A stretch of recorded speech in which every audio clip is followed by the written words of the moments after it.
Chess.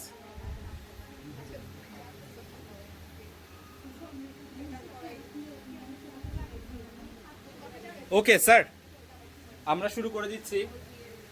ওকে, আচ্ছা, গত ক্লাসে যারা আসো নাই তাদেরকে আমি দিতে পারি নাই ওই অংশটুকু, ওটা আমি করাই দিব। তবে আমি টপিক ভিত্তিতে পড়াইছি, যার কারণে ঝামেলা হবে না। আজকে যে টপিকটা দিয়ে শুরু করব ওটা হচ্ছে কম্পটন ক্রিয়া। আলাদা একটা টপিক, কম্পটন ক্রিয়া। হ্যাঁ, কম্পটন ক্রিয়া। আচ্ছা স্যার, কম্পটন ক্রিয়া, তোমাদেরকে একটা কথা বলি, আমি একটু শুনো।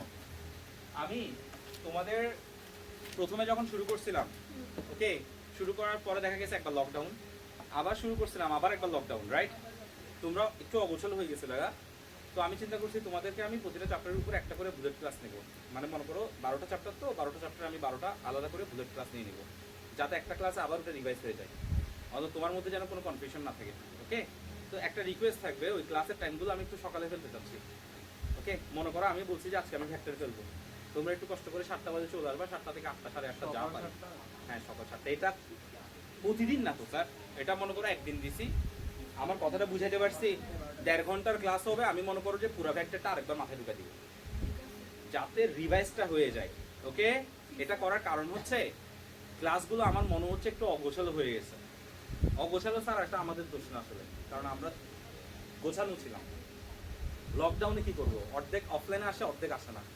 ওকে, এখন আমিও হতাশ, ওরাও হতাশ। ঠিক আছে, এই যাই হোক, ঠিক আছে স্যার। কম্পটন ক্রিয়া, সো টেনশনের কিছু না। একবার যদি ধরাই দিই অন্তত 10টা chapter, first paper second paper, একটা ক্লাস হলেও নিলে বেসিক আবার মাথায় ঢুকে যাবে। আবার তোমার মনে হবে আমি মনে হয় এগুলো পড়ছি, আবার মাথায় ঢুকে যাবে, টেনশনটা ফ্রি থাকবে অন্তত। ঠিক আছে, ওকে। কম্পটন ক্রিয়া, আচ্ছা, কম্পটন ক্রিয়া জিনিসটা কি? কম্পটন এই ক্রিয়াটা সর্বপ্রথম অবজার্ভ করছে বিজ্ঞানী আর্থার কম্পটন। ওর নামই হচ্ছে Arthur Compton. Arthur Compton. Okay, এই জিনিসটা আসলে কি? আচ্ছা স্যার, মনে করো এটা হচ্ছে ইলেকট্রন। মনে করো এটা হচ্ছে ইলেকট্রন। এটাকে আমি কি বলছি স্যার? ইলেকট্রন। ফাইন, আমি লিখে দিচ্ছি এটা হচ্ছে আমাদের ইলেকট্রন। এই ইলেকট্রনকে ফোটন কণা আঘাত করে। ভালো করে বুঝবে, ইলেকট্রনকে কে আঘাত করছে? ফোটন কণা। ফাইন, তাহলে এটা হচ্ছে ফোটন কণা। ওকে, আমি লিখে দিচ্ছি এটা হচ্ছে ফোটন। ওকে স্যার, কথা না বলি। ওকে, সাইলেন্ট, একটু এদিকে দেখি। এটা হচ্ছে কি বলছি আমি? ইলেকট্রন। ইলেকট্রনকে কে আঘাত করছে? ফোটন কণা। আঘাত করার পর ইলেকট্রনটা স্থানচ্যুত হয়েছে। ইলেকট্রনটা মনে করো এভাবে চলে গেছে। আচ্ছা, তাহলে একটু ভালো করে খেয়াল করো, ফোটন কণা ইলেকট্রনকে আঘাত করছে, ইলেকট্রন স্থানচ্যুত হয়েছে। এটাই আমাকে আসলে প্রুভ করে দেয় যে ফোটন কণা কণা আকারে ধাবিত হয়। কারণ এটা যদি কণা আকারে ধাবিত না হতো তাহলে এটাকে স্থানচ্যুত করতে পারতো না। আমি বোঝাতে পারছি? তাহলে এটা কি? ফোটন কণা। প্রশ্ন আসতে পারে ফোটন কণা তরঙ্গের মতন কেমনে যায়, এটা আমি পরে বলতেছি আরেকবার। এটা কি কণা বলছি আমি? ফোটন কণা। আচ্ছা, ফোটন কণা কাকে আঘাত করছে? ইলেকট্রনকে। আঘাত করার পর ইলেকট্রন তো চলে গেছে, ফোটন কণাও চলে গেছে। এখন একটা জিনিস খেয়াল করে দেখো, ফোটন কণার একটা তরঙ্গ দৈর্ঘ্য ছিল না? তরঙ্গ দৈর্ঘ্য মানে কি? মানে হচ্ছে এখান থেকে মনে করো ঠিক একই রকমের আরেকটা পর্যন্ত, রাইট? এই এই এটাকে আমি বলতে পারি একটা তরঙ্গ দৈর্ঘ্য। আমি কি বুঝাতে পারছি জিনিসটা? এটাকে মনে করো বললাম ল্যামডা। আঘাতের পরে যখন চলে গেছে তখন একটু খেয়াল করো তো, এখান থেকে এখান পর্যন্ত যদি তুমি নাও, দেখো এখান থেকে শুরু হয়েছে আবার এখানে গেছে, অর্থাৎ দুইটা।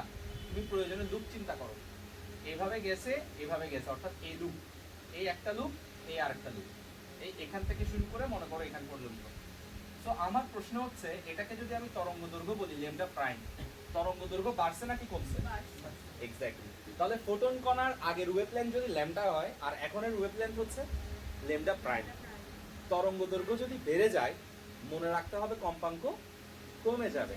মনে করো যখন আঘাত করছিল তখন কম্পাঙ্ক ছিল এফ, আর বর্তমানে কম্পাঙ্ক হচ্ছে এফ প্রাইম।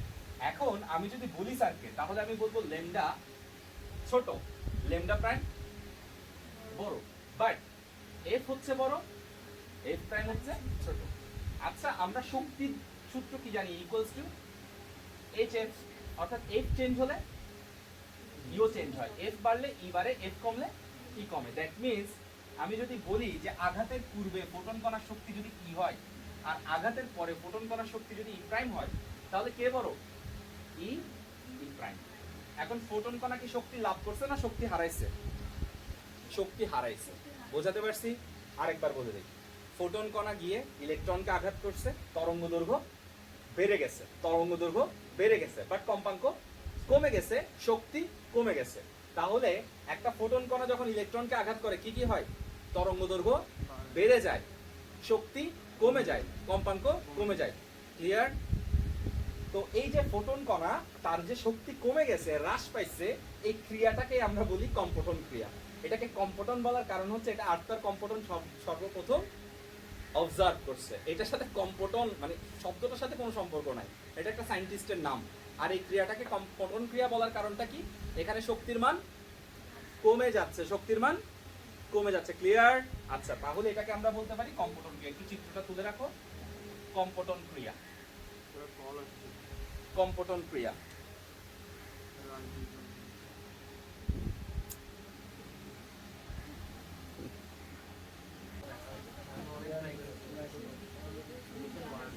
ঠিক আছে স্যার। স্যার একটু দেখেন, কম্পটন ক্রিয়া, এটাকে বলা হয় কম্পটন ক্রিয়া। Is it clear? আচ্ছা, এই কম্পটন ক্রিয়ার অনেক ইম্পর্ট্যান্ট একটা ভূমিকা আছে। এবার সেটাতে আসেন একটু। প্রথম কথা হচ্ছে আপনাদের একটা প্রশ্ন আসতে পারে, ফোটন এটাকে তরঙ্গ আকারে দিচ্ছেন, এটা আরেকবার একটু বলি। দেখেন স্যার, এই যে ফোটন, এটাকে যে আমরা কণা বলি, এই কণা বলার রিজনটা একটু পরিষ্কার হবে এখন। কারণ একটা কণায় যদি আরেকটা কণাকে আঘাত করে তাহলেই কেবলমাত্র এই ঘটনাটা ঘটতে পারে, আদারওয়াইজ কিন্তু এই ঘটনা ঘটবে না। আপনি বলতে পারেন যে কেন স্যার, তরঙ্গ যখন সঞ্চালিত হয় তখনও তো মাধ্যমের কণাগুলো স্থানান্তরিত হয়, রাইট? বলা যায় স্যার ইয়েস, স্থানান্তরিত হয়, কিন্তু এটা ঘটবে না। এখানে স্থানান্তরিত না, এটা হচ্ছে ছিটকে চলে যাওয়া, বিক্ষেপিত হওয়া। কি হওয়া? বিক্ষেপিত হওয়া। এই ঘটনা শুধুমাত্র তখনই হতে পারে যখন ফোটন কণাটাও একটা বলের মতন হয়, ইলেকট্রন তো বলের মতন মনে করো, রাইট? অর্থাৎ একটা কণা গিয়ে একটা কণাকে আঘাত করলে কেবলমাত্র এইভাবে চলে যেতে পারে, এই ঘটনাটা ঘটতে পারে। সো এখান থেকে আরেকটা জিনিস ক্লিয়ারলি প্রুফ হয়, সেটা হচ্ছে এই ফোটনটা আসলে কি? কণা। ক্লিয়ার? সো ফোটনকে কণা হিসেবে আখ্যায়িত করার পেছনে এই আর্থার কম্পটনের কম্পটন ক্রিয়া গুরুত্বপূর্ণ একটা ভূমিকা রাখে। অর্থাৎ সেটা হচ্ছে প্র্যাকটিক্যালি প্রুফ করে দেয়া যে ফোটন কণা, এটা হচ্ছে আসলে কণা। ক্লিয়ার? এখন আপনার প্রশ্ন আসতে পারে, তাহলে আপনি এটাকে তরঙ্গ আকারে কেন দেখাবেন? এবার আমি বলি, আমরা ফোটনকে ছোট ছোট ছোট ছোট কণা আকারে চিন্তা করি, তবে ওই কণাগুলো আবার ইন্ডিভিজুয়ালি তরঙ্গ আছে। আমি কি বুঝাতে পারছি? মনে করো এই যে দেখতে পাচ্ছ, এটাকে দয়া করে এভাবে খন্ড খন্ড খন্ড খন্ড কিছু কি আকারে চিন্তা করো, তুমি কণা আকারে চিন্তা করো। বোঝাতে পারছি? তাহলে আমাকে যদি স্যারে প্রশ্ন করে ফোটন কি, আমি কখনোই বলবো না ফোটন তরঙ্গ, আবার আমি কখনোই বলবো না ফোটন কণা। আমি সিম্পলি এটা বলবো যে ফোটন মানে হচ্ছে এক প্রকার ক্ষুদ্র কণা যেগুলো তরঙ্গ আকারে এক জায়গা থেকে আরেক জায়গায় সঞ্চালিত হয়। ক্লিয়ার? সেজন্য আমরা বলে থাকি আলো দুইটা ধর্ম, একটা কণা ধর্ম আর একটা তরঙ্গ ধর্ম। ক্লিয়ার? তাহলে আমরা ফোটন কণার মধ্যে একটা স্পেশাল ক্যারেক্টার পাচ্ছি, সেটা কি? ফোটন কণা কি আকারে যায় বলো? ছোট ছোট ছোট ছোট কণা আকারে, এবং আবার ওদের তরঙ্গ আছে, রাইট? শুনো, আলোর প্রতিফলন, প্রতিসরণ, ব্যতিচার, অপবর্তন, সমবর্তন ইত্যাদি পরিপূর্ণভাবে ব্যাখ্যা দেয় যে আলো একটি তরঙ্গ, রাইট? আবার এই যে আত্মার কম্পটন, এইটা ব্যাখ্যা দিচ্ছে যে আলো হচ্ছে কণা। কাহিনীটা বুঝতে পারছো? সায়েন্টিস্টরা তো মুখে বলছে, কিন্তু ওগুলো তো প্রুফমেন্ট লাগবে। সো দেখো, প্রতিফলন, প্রতিসরণ, ব্যতিচার, অপবর্তন ওগুলো প্রুফ করে দিচ্ছে যে আলো তরঙ্গ আকারে সঞ্চালিত হচ্ছে। আর এটা কি প্রুফ করতেছে? আলো কণা আকারে। এটাই হচ্ছে প্রবলেম। সেজন্য এটাকে আইনস্টাইন মীমাংসা করে দিচ্ছে। আইনস্টাইন বলছে আলো কণার মতন আচরণ করে, সরি কণা, তবে ক্ষুদ্র ক্ষুদ্র তরঙ্গের মতন আচরণ করে। ক্লিয়ার? বোঝাতে পারছি জিনিসটা? তাই আলোর ধর্ম কি? Wave particle, wave particle duality বলা হয়, দ্বৈত ধর্ম। কি ধর্ম? দ্বৈত ধর্ম। আলো এক প্রকার দ্বৈত ধর্ম বিশিষ্ট শক্তি, এবং তার কটা ধর্ম আছে? দুটো, একটা কণা ধর্ম, একটা তরঙ্গ ধর্ম। আমি বুঝাতে পারছি জিনিসটা? ওকে, আচ্ছা ফাইন।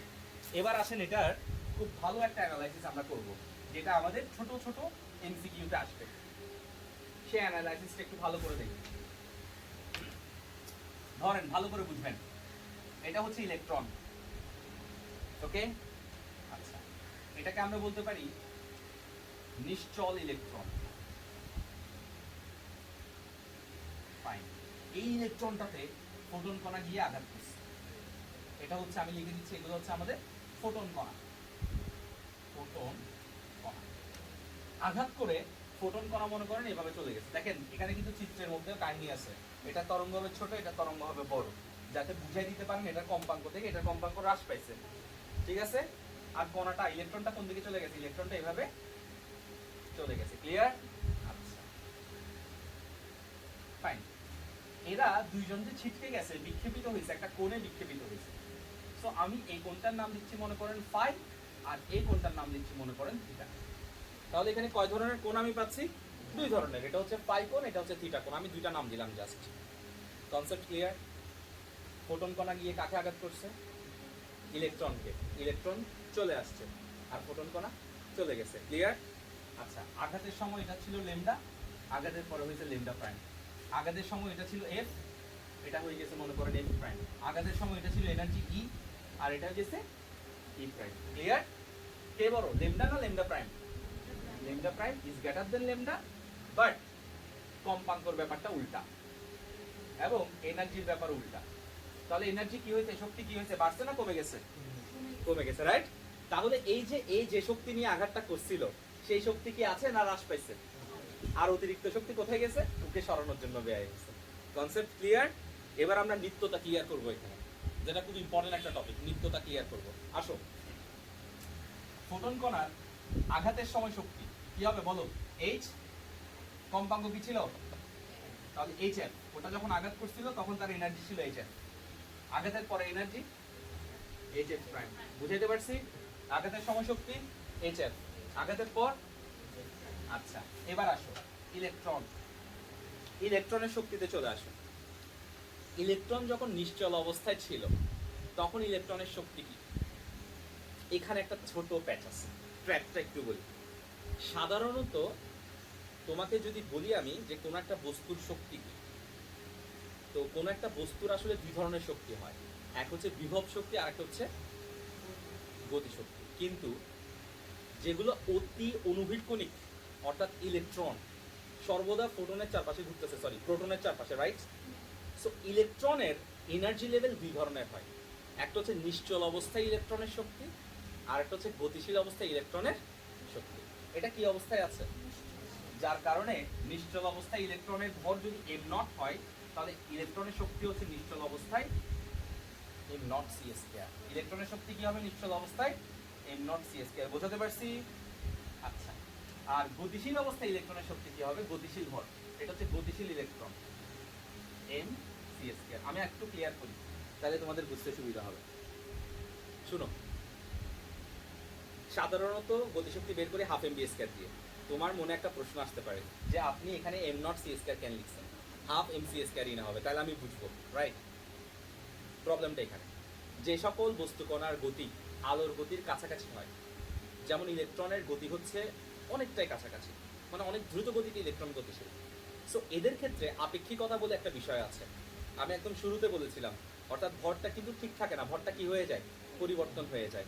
যেমন আমার ভর এখানে যা সব জায়গায় সেটা থাকবে, যদি কমা যেত তাহলে আমি কমে ফেলতাম, রাইট? আমার ভর যেটা সেটাই তো থাকবে, নাকি কমে যাবে? ওজন পরিবর্তন হতে পারে, বাট ভর কি কখনো পরিবর্তন হবে? ভর কখনোই পরিবর্তন হবে না। যার কারণে আমরা কি করতে পারি না, ভরকে পরিবর্তন করতে পারি না। ভর হচ্ছে ফিক্সড জিনিস। কিন্তু তুমি যদি আজকে আলোর বেগে গতিশীল হও, তাহলে তোমার ভর চেঞ্জ হবে। যেমন দেখো, ভূতগুলো আলোর বেগে গতিশীল এবং সেজন্য তাদের ভর আমরা নির্ণয় করতে পারি না, কমন সেন্স, ঠিক আছে? পুরা প্যারানর্মাল অ্যাক্টিভিটিস কোয়ান্টাম ফিজিক্স দিয়ে ব্যাখ্যা দেওয়া যাবে, ভৌতিক যতগুলো ব্যাপার আছে সব ব্যাখ্যা দেওয়া যাবে। অর্থাৎ ভূতকে অদৃশ্য, কারণ সে আলোর বেগে গতিশীল, তাই তাকে দেখা যায় না, কারণ তার লেন্থ হয়ে যায় 0। আলোর বেগে গতিশীল হওয়ার কারণে তার ভর হয়ে যায় অসীম, নির্ণয় করা সম্ভব হয় না।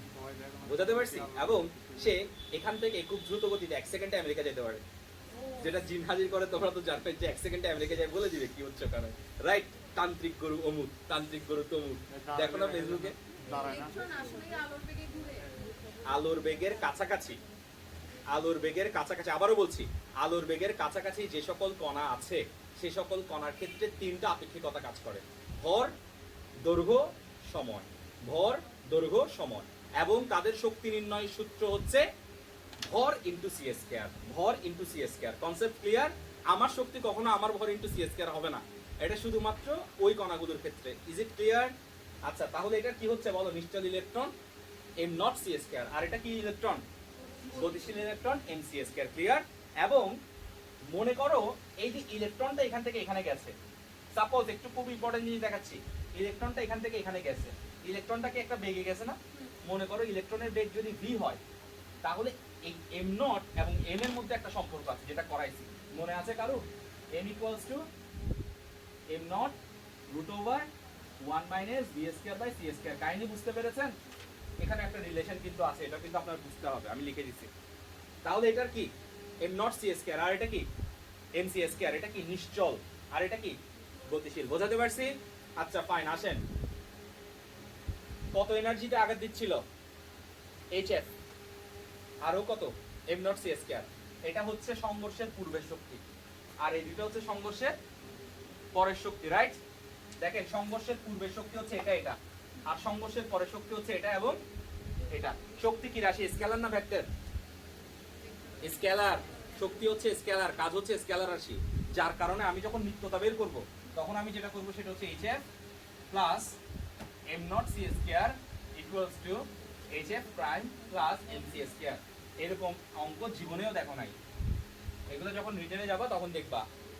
ঠিক আছে? এই অঙ্ক আমাদের বইয়ে আসে না, আমাদের অঙ্কের ছোট ছোট অঙ্কগুলো দেয়, এগুলো দেয় না আমাদের সিকিউতে।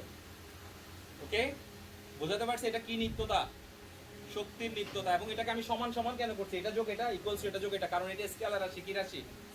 ক্লিয়ার? তাহলে দয়া করে লিখে রাখো এটা শক্তির নিত্যতা, শক্তির নিত্যতা স্কেলার বিধায়, স্কেলার। সেটা একটু লিখে রাখো, না হলে তোমরা কনসেপ্টটা ক্লিয়ার হবে না। ওকে,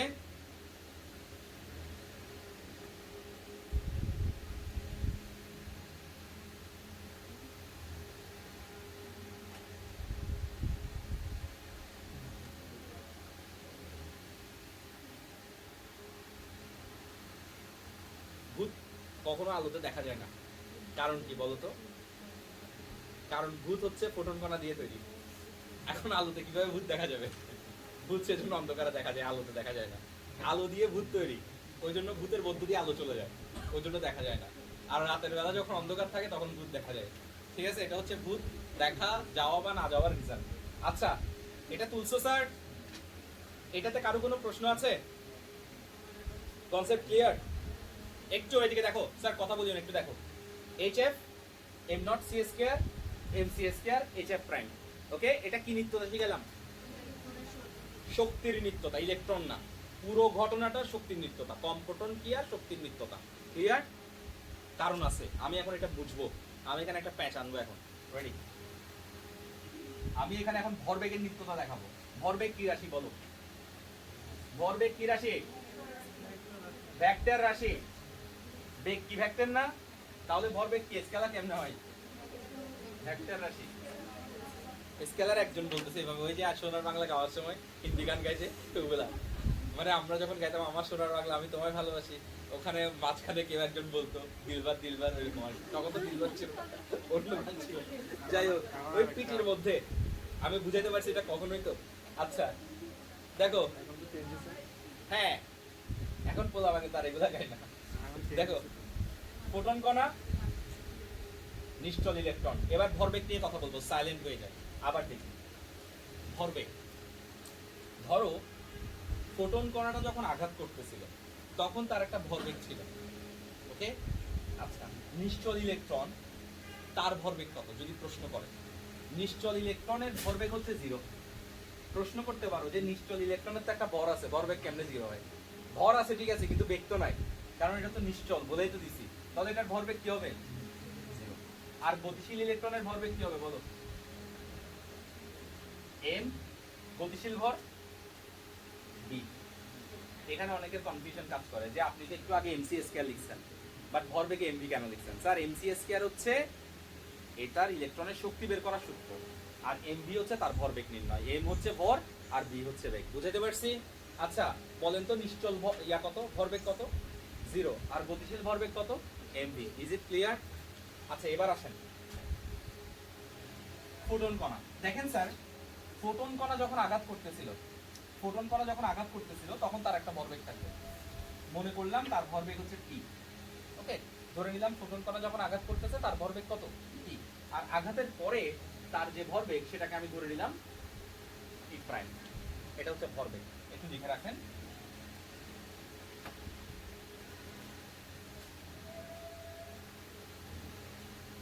আচ্ছা, এখন প্রশ্ন আসতেছে যে ফোটন কণার ভরবেগ আপনি কিভাবে নির্ণয় করবেন। আচ্ছা একটু বলি, এই ব্যাপারে একটু আমার থেকে দেখতে হবে যে ফোটন কণার ভরবেগ কিভাবে নির্ণয় করবেন। প্রথমে আসো, ফোটন কণার ধর্ম কি একটা না দুইটা? দুইটা, তরঙ্গ এবং কণা। তরঙ্গ এবং কণা, ওকে। আমরা ফোটন কণার ভরবেগ নির্ণয় শিখবো। আসো, ধরো একটা ফোটন কণা, আমাকে যদি বলে ফোটন কণার এনার্জি কি হবে, আমি বলবো ফোটন কণার এনার্জি হচ্ছে এইচএফ। আবার আমাকে যদি বলে ফোটন কণার এনার্জি আরেকভাবে কি হবে, আমি বলবো এমসিএস স্কয়ার। কারণ ফোটন কণার এনার্জি এইচএফ যদি আমি তরঙ্গ ধর্মকে ফলো করি। কোন ধর্মকে? আর ফোটন কণার এনার্জি হচ্ছে এমসিএস স্কয়ার যদি আমি কণা ধর্মকে ফলো করি। ফোটন কণার এনার্জি কিভাবে নির্ণয় করা যায়? এইচএফ দিয়েও নির্ণয় করা যায়, এমসিএস স্কয়ার দিয়েও নির্ণয় করা যায়, কিন্তু বাস্তবে দুটো জিনিসই সেম, রাইট? সো আমি এইচএফ এবং এমসিএস স্কয়ার এটাকে যদি একসাথে লিখি সমস্যা আছে, right? Okay, HF MC into C, right? এখন বিষয়টা হচ্ছে কি, ভরবেগ কখনো এমসি হয় না, ভরবেগ সবসময় হয় এমভি। ভরবেগ সবসময় কি M into V. But photon কণার বেগ হচ্ছে আলোর বেগের সমান, যার কারণে এই এমসি পুরো জিনিসটাকে আমি আসলে ফোটন কণার ভরবেগ ধরে নিতে পারি। তাহলে ফোটন কণার ভরবেগ কি বলেন? এমসি, এম ইনটু সি, কারণ ফোটন কণার বেগটা তো আলোর বেগের মতো। ক্লিয়ার? তাহলে ফোটন কণার ভরবেগ কি হবে? M C. বাট ইলেকট্রনের ভরবেগ দেখেন এমভি। আমি বুঝাতে পারছি রিজনটা? এই তাহলে পি ইনটু সি, আর এখানে হচ্ছে এইচএফ। এখান থেকে যদি পি ইকুয়ালস টু কত সেটা প্রশ্ন করি তাহলে কি হবে বলেন? HF by C. বুঝে আসছে? তাহলে ফোটন কণার ভরবেগ বের করার সূত্র কি বলেন? HF by C, HF by C. তাহলে বলেন এই ফোটন কণার ভরবেগ কি হবে এখন? HF by C. আর চলে যাওয়ার পরে ভরবেগ কি হবে বলেন? HF prime by C. শেষ। তাহলে ফোটন কণার ভরবেগ নিশ্চল ইলেকট্রনের ভরবেগ, আঘাতের পরে ফোটন কণার ভরবেগ নিশ্চল ইলেকট্রনের, গতিশীল ইলেকট্রনের ভরবেগ। শেষ, আমরা সবই পাই গেছি। বাট প্রবলেম অন্য জায়গায়। শক্তির নিত্যতা যেটা করছিলাম, এটা প্লাস এটা ইকুয়ালস টু ওটা প্লাস ওটা, এখানে সেটা করতে পারবো না, কারণ এটা ভেক্টর রাশি। এখানে দিক মেনশন করতে হবে। বুঝাতে পারছি? এখানে ডেফিনেটলি কি মেনশন করতে হবে? দিক। কনসেপ্ট মাথায় ঢুকছে? একটু আগে যেটা করেছিলাম সেটা কিসের নিত্যতা ছিল? শক্তির নিত্যতা। সেটা জাস্ট যোগ করে দিতে হয়ে গেছে, কারণ সেটা স্কেলার রাশি।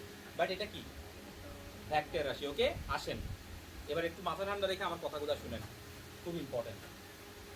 এটা একটা কয় মাত্রিক ক্ষেত্র? দ্বিমাত্রিক। এটা ত্রিমাত্রিক না, কারণ এটা আমি বোর্ডে আসছি দুটা মাত্রা। দ্বিমাত্রিক ক্ষেত্রের মানে দ্বিমাত্রিক ক্ষেত্রে যে ব্যাপারগুলো থাকবে ওখানে নিত্যতা হবে দুই ধরনের, এক্স অক্ষ বরাবর, ওয়াই অক্ষ বরাবর। আর ত্রিমাত্রিক ক্ষেত্রে নিত্যতা তিন ধরনের, এক্স অক্ষ, ওয়াই অক্ষ এবং জেড অক্ষ। ক্লিয়ার? আর আমরা 9 যে অঙ্কগুলো করতাম, যে ইতারে ধাক্কা দিচ্ছে ওইটা চলে গেছে, তার পিছনে আসছে, ওগুলো ছিল সব এক মাত্রার। সেজন্য আমরা অঙ্কগুলো করতাম m1 u1 plus m2 u2 equals to m1 v1 plus m2 v2। But এটা এখন করতে পারবো না। এখন এখানে আমি দুইটা মাত্রা নিয়ে কাজ করতে হবে। কয়টা মাত্রা? শক্তিতে কিন্তু সেটা করি নাই, কারণ শক্তি কি রাশি? স্কেলার রাশি। বাট এটাতে করতে হবে, কারণ ভরবেগ একটা কি রাশি? ভেক্টর রাশি। ভরবেগ ভেক্টর রাশি হওয়ার রিজন বেগ ভেক্টর রাশি, ভর না। ক্লিয়ার? আসেন শুরু করতেছি। তাহলে এখানে দুইটা অক্ষ বরাবর নীতিটা প্রমাণ করতে হবে। প্রথমে দেখেন, একটু একটু ভালো করে আমার কথাটা শুনেন। আমি এই জায়গাটাকে একটু মুছতেছি, এখানে দেখাচ্ছি। এক্স অক্ষ বরাবর, এক্স অক্ষ বরাবর, এখানে বেশি ভুলটা হয়, আমি বুঝাই দিচ্ছি, বুঝেন আগে। এক্স অক্ষ বরাবর ফোটন কণাটা গতিশীল হচ্ছে কোন অক্ষে? এক্স অক্ষে, রাইট? তাহলে এটা এক্স অক্ষ বরাবর আছে, সো আমি লিখে দিচ্ছি এক্স অক্ষ বরাবর এইচএফ বাই সি প্লাস, এটা তো জিরো, এটা কিছু করে লাভ নাই, জিরো ইকুয়ালস টু, এবার আসেন চলে গেছে এটা কত? H F prime by C, right? H F prime by C.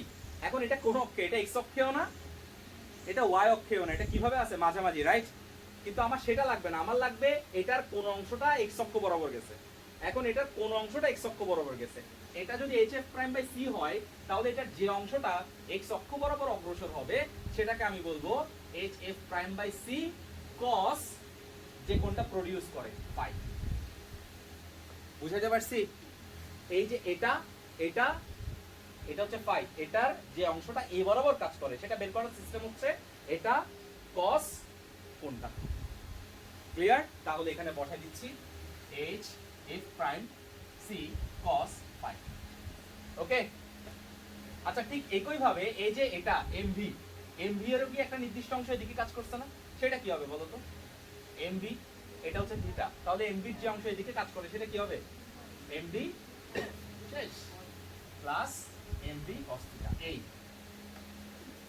বুঝতে পারছেন? তাহলে সমীকরণটা একবারই মুখস্থ করে ফেলতে হবে, কারণ পরীক্ষায় তো আর চিত্র এঁকে এটা করতে পারবেন না। আপনার থেকে যখন রিটেন পরীক্ষাগুলোতে অ্যাটেন্ড করতে হবে তখন এটা আপনার থেকে মাথায় চলে আসতে হবে। ঠিক আছে? এটার এক্স অক্ষ বরাবর কিছু আসবে না, আপনাকে হয়তো দেখা যাবে যে কোনো একটা মান দেওয়া থাকবে, একটা থাকবে না, আপনার বের করতে হবে, তখন এটা আপনি ব্যবহার করবেন। বুঝতে পারছেন? এগুলো হচ্ছে আপনার ফর্মুলা, আপনার টেকনিক আপনার থেকে ব্যবহার করতে হবে। মানে কোন দেওয়া থাকে? Exactly. hf by c, hf prime by c cos alpha cos phi cos theta. বুঝাতে পারছি? এটা কোন অক্ষ বরাবর? x অক্ষ। এবার আসেন, হ্যাঁ ও y অক্ষ বরাবর আসেন দেখি, y অক্ষ বরাবরটা আমরা করি। স্যার প্রথম ফোটন কণাটা যে গতিশীল হয়েছে এটা কোন অক্ষে? x অক্ষে। y অক্ষ বরাবর কি সেটা কিছু আছে? তাহলে প্রথমটা হবে 0, আর এটা তো অলরেডি 0, তাহলে 0 প্লাস 0 ইকুয়ালস টু। এবার আসেন, এটার এটার একটা অংশ তো এদিকে গেছে, আর এটার যে অংশটা y অক্ষ বরাবর গেছে সেটা কি হবে জানেন? সেটা হচ্ছে h f prime by c sin phi. আমরা সবসময় মনে রাখবো x অক্ষ বরাবর অংশ হচ্ছে অন্তর্ভুক্ত কোণের cos, আর y অক্ষ বরাবর অংশ হচ্ছে অন্তর্ভুক্ত কোণের sin। মাথায় ঢুকছে? আচ্ছা, আর ঠিক এটারও সেম টু সেম, যেটা এদিকে অগ্রসর হয়েছে সেটা কি হবে বলেন? mb sin theta. তাহলে জিনিসটা কি হবে? এটাকে যদি আমি লিখি h f prime by c sin phi plus mb sin theta. ঠিক আছে? তাহলে এই যে একটা সমীকরণ, এখানে তো দুটো জিরো, ম্যাক্সিমাম এটা আমরা ব্যবহার করি। এখানে দুটো জিরো হওয়ার কারণে ট্রান্সফার করে যে কোনো একটা মান দেওয়া না থাকলে ওটা আমরা বের করে দিতে পারি। ওকে, সাধারণত এইরকম কঠিন প্রশ্ন থাকে না আমাদের, সেজন্য আমরা এগুলা শিখিও না। আমরা শুধুমাত্র একটা সূত্র শিখি, কম্পিউটার ক্রিয়া যারা করছি ওই সূত্রটা দিয়ে ম্যাথগুলো করার ট্রাই করি, কিন্তু এই যে বেসিক ভেঙে ভেঙে এই জিনিসগুলো আমরা স্কিপ করে চলে যাই, বাট প্রশ্ন এখান থেকে হয়। ওকে, তোমাদেরকে আমি একদম সহজ করে দেই, তোমরা রিটেনের প্রশ্নগুলো দেখবে। ঠিক আছে? রুয়েট চুয়েটের রিটেনের প্রশ্নগুলো দেখবা, এবং তোমরা ফলো করতে পারো। যেমন তোমার জয়কলির কিছু বই আছে, আবার দেখলাম এখন কিছু নতুন পাবলিকেশনের বই আছে, তোমরা এগুলো দেখো, লাইব্রেরি থেকে নিয়ে অন্তত দেখিও, তাহলে তুমি বুঝতে পারবা। আর নেটে তো পাওয়া যায়, প্রয়োজনীয় প্রশ্নগুলো দেখো, তাইলে তুমি বুঝতে পারবা যে প্রশ্নের ধরনটা কেমন। তুমি যেরকম মনে করতেছো ওইরকম প্রশ্ন হবে না, প্রশ্নগুলো এমন হয় তুমি প্রশ্ন থেকে হাসবা কতক্ষণ, কারণ হচ্ছে প্রশ্নটা তুমি পারো, প্রশ্নটা তুমি জানো, প্রশ্নটা তোমাকে স্যার দেখাইছে কিন্তু তুমি করতে পারতেছো না, এই জন্য তুমি হাসবা এবং পরীক্ষা দিয়ে বের হয়ে বলবা যে হইছে শেষ, এটাই হবে তোমার ইয়া। ঠিক আছে? সেজন্য একটা জিনিস খেয়াল করবা, খুব বেশি এক্সাইটেড যেগুলো একদম সেই ক্লাসের একদম ফার্স্ট, মানে পুরো উড়াধুরা, এগুলা খুব কমই সুযোগটা পায়, কারণ নার্ভাস হয়ে যায়, ওর সব কমন তো নার্ভাস হয়ে যায়। আর যারা খুব হালকা খেলে, টেস্ট খেলে, তারাই সুযোগ পেয়ে যায়। এবং ইন্টারের পরে এটা বেশি ঘটে, মানে অ্যাডমিশনের সময় বেশি ঘটে এক্সেস। এবং আমরা তখন বলি যে এটা পড়ে না এটা কেমনে সুযোগ পাই গেছে, আমরা সারাদিন পড়ি টরি সুযোগ পাইনি। ঠিক আছে? এই ওকে, এটা বুঝতে পারছেন? এই যে কম্পিউটারের এই ব্যাপারটা মাথায় ঢুকছে। তাহলে এখানে কয় ধরনের আমাদের ইয়ে আছে? একটা এক্স অক্ষ বরাবর আর একটা ওয়াই অক্ষ বরাবর। ফাইন। আচ্ছা, এবার আসেন, বুঝে ফেললাম এটা। বলেন তরঙ্গ দৈর্ঘ্য কখন বেশি হবে, সংঘর্ষের আগে না সংঘর্ষের পরে? ফাইন। এখন আপনাদেরকে সুন্দর একটা জিনিস দেখাবো। দেখেন একটু, সংঘর্ষের পূর্বে মনে করেন হচ্ছে ল্যামডা, আর সংঘর্ষের পরে হচ্ছে ল্যামডা প্রাইম। আপনারা আমাকে বলতেছেন যে ল্যামডা প্রাইমটা ল্যামডা থেকে বড়, রাইট? কারণ সংঘর্ষের পরেই তো তরঙ্গ দৈর্ঘ্য বেড়ে যাচ্ছে, কম্পাঙ্ক কমে যাচ্ছে। এখন ল্যামডা প্রাইম এবং ল্যামডার মধ্যে একটা বিয়োগফল তৈরি হয় না? এই ল্যামডা প্রাইম মাইনাস ল্যামডা, এই বিয়োগফলের সূত্রটা, এই যে দুইটা জিনিস দেখাচ্ছি এক্স অক্ষ এবং ওয়াই অক্ষ, ওগুলাকে ইকুয়েশন করে একটা সূত্র আনছি। সূত্রটা কি দেখেন, h by m naught c 1 minus cos phi, right? এখন এটা হচ্ছে কিসের পার্থক্য বলেন? তরঙ্গ দৈর্ঘ্যের পার্থক্য। আচ্ছা স্যার, এটা ছেড়ে পরে মানে বিষয়টা হচ্ছে দেখেন, যখন সে যাচ্ছিল তখন তার ছিল ল্যামডা, আর আঘাত করে তো এদের পাঠিয়ে দিচ্ছে, আর সংঘর্ষের পরে তার তরঙ্গ দৈর্ঘ্য হয়েছে ল্যামডা প্রাইম। এখন এই ল্যামডা প্রাইম তাদের মধ্যে যে তফাৎটা, ওই তফাৎটা কার কাছে গেছে? ইলেকট্রনের কাছে গেছে কেন? আচ্ছা, তাহলে এটাকে আমি কি কণা বলতে পারি জানো? বিক্ষেপিত কণা। কি কণা? এই যে তরঙ্গ দৈর্ঘ্যটা, মানে এটার যে তরঙ্গ দৈর্ঘ্য হবে সেটা কি হবে? সেটা হচ্ছে lambda prime minus lambda. That means অনেক সময় প্রশ্নে আসে যে বিক্ষেপিত কণার তরঙ্গ দৈর্ঘ্য নির্ণয় করো, তখন আসলে আমরা এটাই নির্ণয় করবো। এটাই হচ্ছে বিক্ষেপিত কণার তরঙ্গ দৈর্ঘ্য। বোঝাতে পারছি? এটাকে আমরা ডেল ল্যামডাও বলে থাকি। কি বলে থাকি? ডেল ল্যামডা, মানে পার্থক্য। সো একটু আমার সাথে লিখে ফেলেন, বিক্ষেপিত কণার তরঙ্গ দৈর্ঘ্য del lambda equals to h by m naught c 1 minus cos phi. মাথায় ঢুকছে?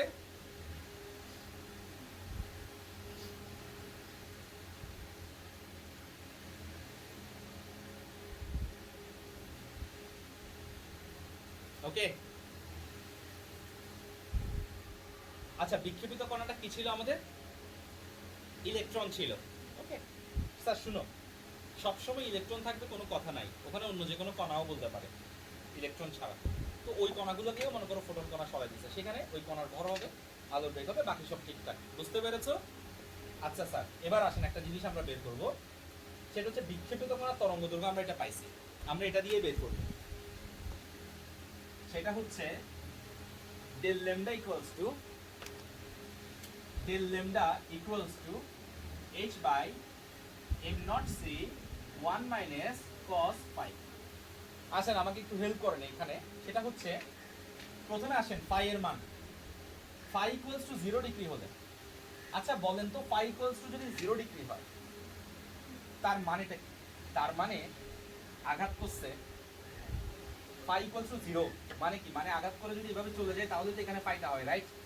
এখন phi equals to 0 মানে কি? 0 মানে হচ্ছে আঘাত করছে, আঘাত করে চলে গেছে, অর্থাৎ ওই কণাটা কোন দিকে গেছে সেটা বিষয় না, বাট ফোটনের কোনো দিক পরিবর্তন হয় নাই, ফোটনের কোনো কি হয় নাই? দিক পরিবর্তন হয় নাই। বোঝাতে পারছি? তো ফোটনের দিক পরিবর্তন না হওয়া মানে কি জানো? মানে সে কণাটাকে আসলে কণা নাই, সেখানে কোনো কণা নাই। আমি কি বোঝাতে পারছি? Clear? That means phi equals to 0 হলে ওখানে আসলে কোনো সংঘর্ষ হয় না। সো ওখানে যদি আমি ডেল ল্যামডা বের করি, ডেল ল্যামডা ইকুয়ালস টু কি হবে? h by m naught c 1 minus cos 0। cos 0 এর মান 1 এ কাটাকাটি 0। সোজা হিসাব, আমি মুখে যেটা বললাম সেটাই প্রুভ হইলো। অর্থাৎ phi এর মান যদি 0 ডিগ্রি হয় তাহলে ওখানে কোনো বিক্ষেপণ ঘটনা ঘটে না, কোনো পার্থক্য থাকে না। বোঝাতে পারছি? আচ্ছা, phi এর মান যদি 90 ডিগ্রি হয় তাহলে ডেল পাই কি হয় দেখেন, phi এর মান যদি 90 ডিগ্রি হয় h by m naught c 1 minus cos 90, এবার cos 90 এর মান 0, cos 90 এর মান 0, দ্যাট মিন্স ফাইনাল জিনিসটা কি হয়? h by m naught c, right? আচ্ছা, h by m naught c এর একটা মান আছে, এটা আমরা বের করে দেখবো বাসায়, এটা আমি দেখাচ্ছি না। h by m naught c এর মান, এক্ষেত্রে আমি মানগুলো একটু বলে দিই কি হবে।